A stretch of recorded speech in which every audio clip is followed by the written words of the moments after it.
The Royal Ontario Museum's aggressively modern facade has become something of a tourist attraction.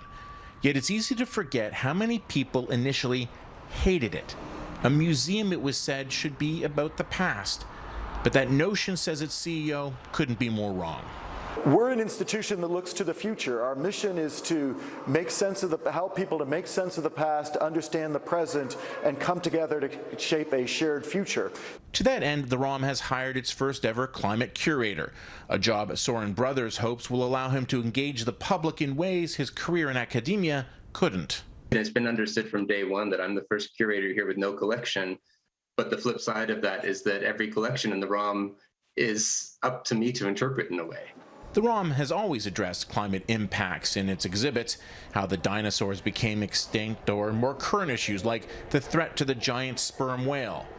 It's now Dr. Brothers' job to take the conversation about climate change to the next level.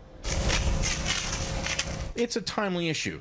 Evidence of global warming, from wildfires to floods, isn't hard to find, and the COP26 conference on climate change just wrapped up with newfound promises to cut carbon emissions.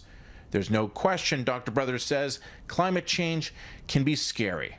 Fear is not a really productive emotion. And so I don't want to just shock people or get people feeling scared about what's happening with climate change. There's definitely a fine line to walk there in terms of also not losing the gravity of the situation, the gravity of the reality of it. But with climate change, nothing good will happen without first starting the conversation. Mike Drolet, Global News, Toronto.